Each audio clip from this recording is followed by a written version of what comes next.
In the rapidly evolving digital landscape of the 21st century, we find ourselves at a critical juncture in protecting our most vulnerable population, our children.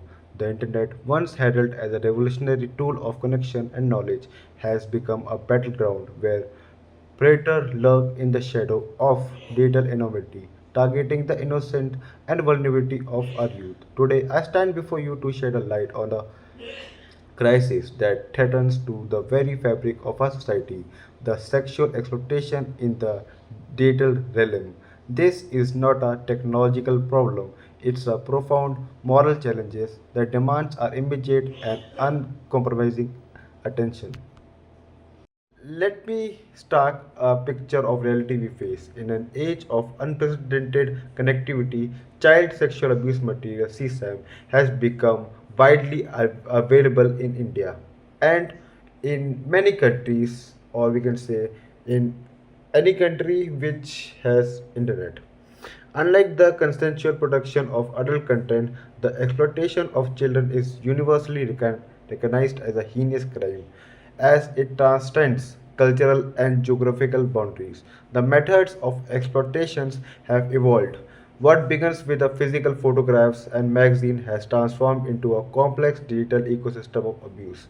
Today's predators use sophisticated technologies to groom children through social medias and messaging platforms, create and distribute sexually explicit content, live stream sexual abuse for paying viewers, blackmail and extort children through sextortion schemes. Perhaps most disturbing are the cases where parents themselves are complicit for selling their children's dignity for mere hundred of rupees. In some reported instances, children have photographed or filmed in sexually explicit situations with parents receiving minimal compensation, demonstrating the depth of economical desperation and moral bankruptcy. The advent of smartphones and instant messaging has exponentially increased children's vulnerability. Many young individuals lacking full comprehension of digital risk engages in sexting and self-exposure, conversation with sexual undertone, sharing of intimate content under peer pressure, responding to online harassment and threats. The consequences are devastating and potentially lifelong. A single moment of digital indiscretion can lead to psychological trauma, reputation of damage, criminal charge, in extreme cases also suicide. The Delhi MMS scandal of 2004 serves as a pivotal moment in our understanding of these risks. This incident involving two 17-year-old students from a prominent school highlighted the complex legal and ethical challenges of digital sexual exploitation. While the act was reportedly consensual, its distribution was illegal, leading to significant legal and societal repercussions. In response to these emerging challenges, India took a pioneership step by becoming the 12th nation globally to adopt comprehension cyber laws through the Information Technological Act of 2000. This landmark legislation is not merely a legal document, it's a shield designed by digital citizens production, comprising of 13 chapters and 90 sections. The Act amends four critical pieces of existing legislation: Indian Penal Act, Indian Evidence Act, Bankers Book Evidence Act, Reserve Bank of India Act. Under the Constitution, the Information Technological Act of 2000 serves as a primary digital shield, with the help of Section 67B emerging as a particularly powerful provision.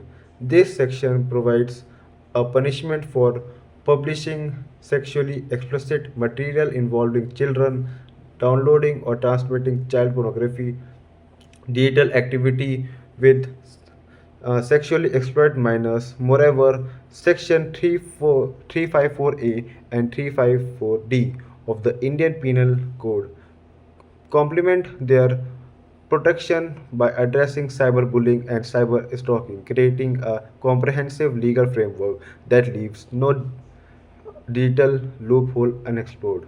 The Ministry of Home Affairs has also launched the Cybercrime Prevention Against Women and Children scheme, a landmark initiative that demonstrates our scheme, and also have a cyber crime portal, which is www.cybercrime.gov.in, which allows anonymous reporting of child pornography or tracking of detailed sexual exploitation cases, transparent complaint mechanism. This portal is more than a website. It's a lifelong for victims and a deterrent for potential offenders. The Protection of Children from Sexual Offenders Act of 2012 represents a watershed moment in child protection legislation. Section 13 to 15 specifically addresses child pornography, providing unprecedented legal clarity and strength. Section 14 Punishment for using children in pornographic material. Section 15 talks about strict penalty for storing child pornographic content. Section 28 talks about establishment of special code for expedited trials, and Section 43 talks about mandate for widespread awareness and publicity of the Act's provisions. Our government has implemented robust mechanism with the Internet Service Provider ISPS to combat online child sexual abuse, blocking websites containing extreme sexual abuse material, utilizing Interpol's worst of list for targeted intervention, collaborating with Internet Watch Foundation for dynamic content removal. In a landmark case of 2018, there was a judgment in West Bengal where a district court delivered a powerful message about digital crime. An engineering student was convicted for sharing intimate videos of his ex girlfriend, sentenced to 5 years in prison and fined up to 9,000. The judge's profound observation that victim suffers a virtual rape every time the video is viewed underscores the psychological and social dimension of digital exploitation. This judgment is not just a legal verdict, it's a societal statement about gravity of non-consensual digital crime. Recent National Crime Record Bureau statistics paints a sobering picture. 509